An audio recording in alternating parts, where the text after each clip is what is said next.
We start our adventure in honor mode, hopeful that we will go far in this wonderful new world. If I do fail, I will be continuing in custom mode because I don't have to prove anything to you. Who are you?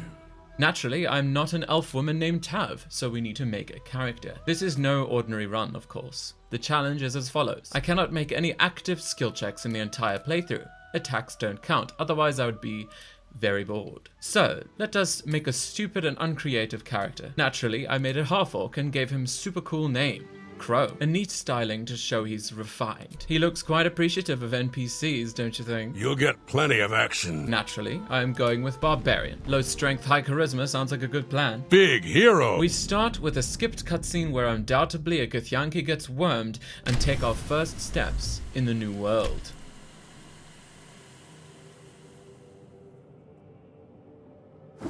With a freshly compromised brain, we start our adventure in the Nautiloid. Crow somehow figures out how to walk and then jumps, but it hurts. After some mucking about, we find a man with an exposed brain. We interact with him and...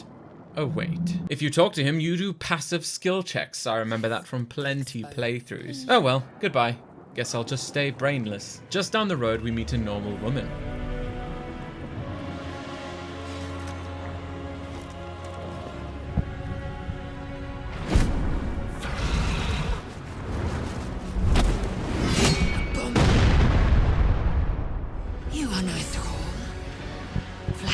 Blesses me this day.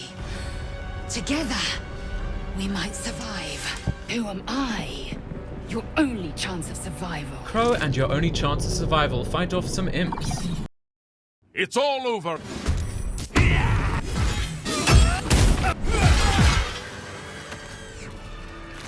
You proved surprisingly adequate in battle. After that, he found a trapped goth girl who really wanted help.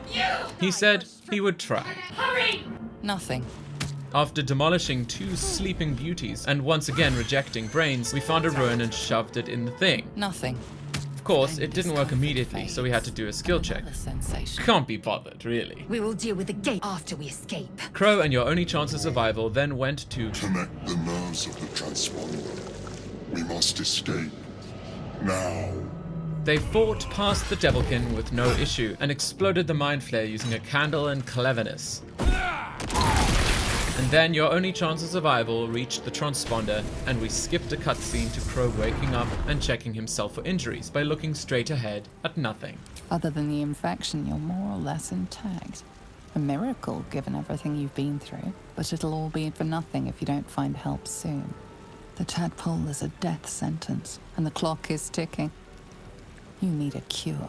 As Crow came to his senses, he realized he was more powerful, so he introspected and decided to be a bard. Who else would tell his tale but himself? And here you see is the next layer of the challenge. This is not only a no-skill run, but is also a jack-of-all-trades run. A jack-shit run, if you will. Newly a bard with a materialized flute, Crow turned briefly into a half-elf male before finding a fancy hat, then ran into a goth banging. Blasted door! Stop! It's all... You're the one who tried to free me on the ship. At least, you made the effort. Suddenly, you see what she sees, feel what she feels. It's... Ah! You've got the same thing I do. You and I need a healer. I'm hoping a healer might be behind this door. You can call me Shadowheart. Her name is Shadowheart, a cleric. To round out the party a bit, I decided to upgrade her to be a bard, because this is not just a jack-of-all-trades run. It is an all jack-of-all-trades run. Next, we fought some brains, again, starting a fight with some tricky explosive tactics. Let's do this. Then, Crow insulted one, calling the walking brain stupid. Barrel sharp. The wit on you.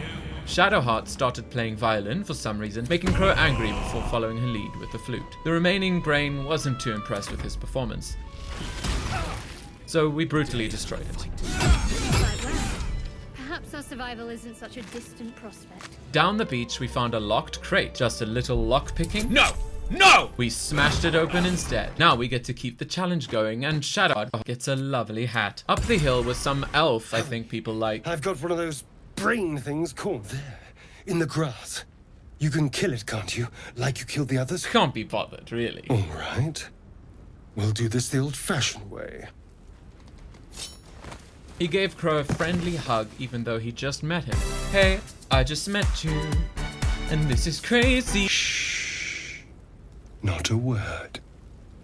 Let's try to keep that lovely neck of yours in one piece. Crow smiled and nodded as the man talked, marveling at how the Splendid. string on his hat didn't move. The hug ended amicably, and Crow must have said a joke. I wasn't paying attention. Anyone that can crash a Mind Flayer ship and walk away seems like a good person to know. Then we had a new follower, Astarion, or Asterion. I will be pronouncing it either way because I have been doing it since 2020. He is, naturally, a rogue, which synergizes quite well with being a bard. We addressed the boar, which Raid Shadow Legends. We addressed the boar, which Raid Shadow Legends liked, Not me! and walked down to a small seaside cave. Deep grooves in the F***ing shit. Here we introduce another rule. If I make any passive skill checks, I cannot benefit from them. So no moving that rock. Not that I'm strong enough. I'm not a woman. Heading north, we kill a Mind Flayer on the ground so as to not end the run by talking to it. Sorry, I know it would be funny, but I don't want to start again. Then find a magical disturbance. It is rather shocking. A hand protrudes from the rock, swiftly high-fived. Can we help him? Nuh-uh! Can't be bothered, really. Can't make it out by myself. I'll perish in here. I'll perish.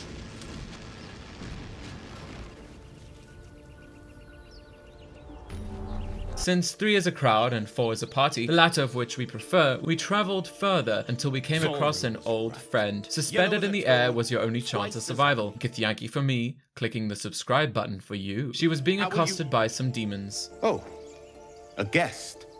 Your skull pounds in response to the prisoner's white-hot stare. I know what grows inside you, and I know of a cure. Remember how keen she was to leave me to die in the Nautiloid?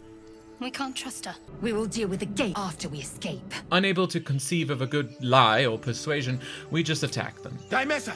Watch out! Much thunder damage and cheap shots later, your only chance of survival is free to join us with the solution more it to our consumes. tadpole problem. My people possess the cure for this infection. Worms. With a fighter added to our group, we finally have a frontliner. Ignoring Crow's barbarian for a second. So I thought it would be good to level her up to be a bard. Now that we are 4, it is time to party. So we play our instruments together in the wilderness, nearby the tieflings we murdered. That is how the likely tragic tale of Crow begins.